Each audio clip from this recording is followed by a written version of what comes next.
I have great respect for President Xi. He's been, in a true sense, he's been a friend of mine for a long period of time. And I think that we'll end up working out something that's very good for both countries. I look forward to it. I think President Xi is a very smart guy.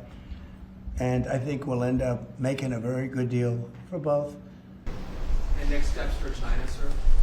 Well, we'll see what happens with China. We would love to be able to work a deal. They've really taken advantage of our country for a long period of time. They've ripped us off beyond nobody. How people stood for it, sitting in my position, is not even believable. And we're talking about many presidents, not just a couple. But they did, and all we're doing is putting it back in shape. We're resetting the table. And I'm sure that we'll be able to get along very well. I have great respect for President Xi. He's been, in a true sense, he's been a friend of mine for a long period of time.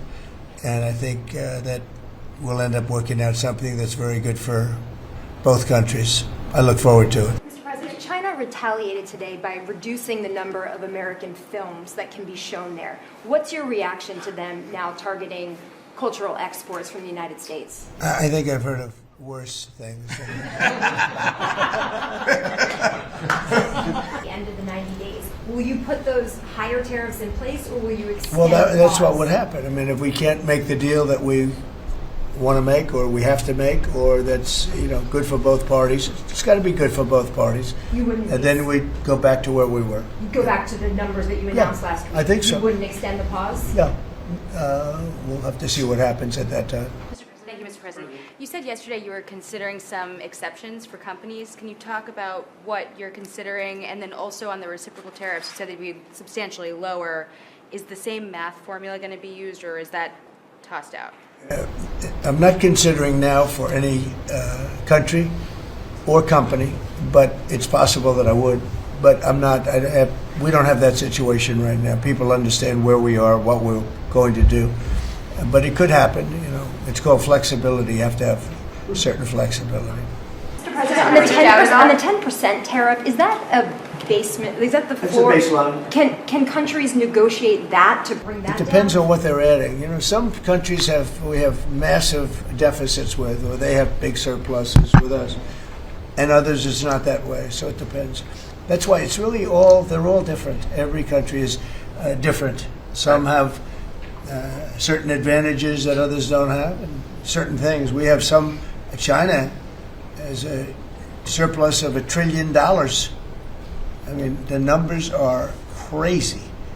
And others have basically no surpluses. We have some that are pretty even, but they hurt us in other ways, and we just want to get that taken care of. So everyone is a little bit different. Are you negotiating with the EU as one bloc or individual nations for the tariffs? We're looking at it as one bloc. They've been very tough, but they were very smart. They were ready to announce retaliation, and then they heard about what we did with respect to China and others, but China, and they said, we're going to hold back a little bit. They decided to hold back. I thought they were very smart. Look, the EU is very smart, but they really have taken advantage of the United States. They were formed for the purpose of taking advantage of the United States. And I don't blame them, and I don't blame China. I don't blame anybody. I blame the people that were sitting at that desk in that other beautiful Oval Office for allowing it to happen. Many presidents I blame. They should have never allowed it to happen. Who would do a deal like this?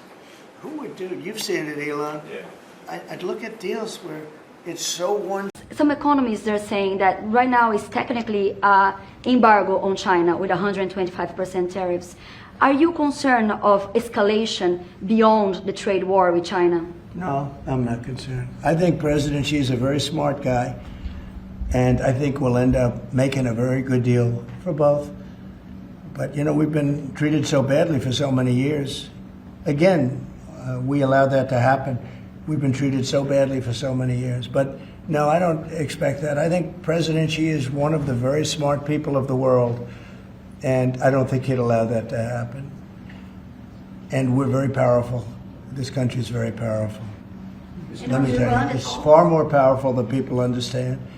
We have weaponry that nobody has any idea what it is, and it is the most powerful weapons in the world that we have.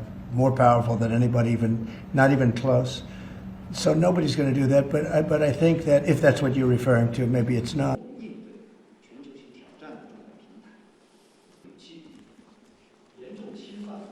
美方出于一己之私，将关税作为实施极限施压、谋取私利的武器，严重侵犯各国的正当权益，严重违反世界贸易组织的规则，严重损害以规则为基础的多边贸易体制，严重冲击全球经济秩序稳定。这是公然冒天下之大不韪，与整个世界作对，采取必要的反制措施，反对美国的霸凌行径，既是为了维护自身的主权、安全、发展利益，也是为了维护国际公平正义，维护多边贸易体制，维护国际社会的共同利益。得道多助，失道寡助。美国的倒行逆施不得人心，终将以失败告终。我要再次强调，关税战、贸易战没有赢家，中方不愿打，但也不怕打。我们绝不会坐视中国人民的正当权益被剥夺，绝不会坐视国际经贸规则和多边贸易体制被破坏。如果美方执意打关税战、贸易战，中方必将奉陪到底。美方将自身利益凌驾于国际社会公利，以牺牲全世界各国的正当利益，服务美国的霸权利益，必然遭到国际社会更加强烈的反对。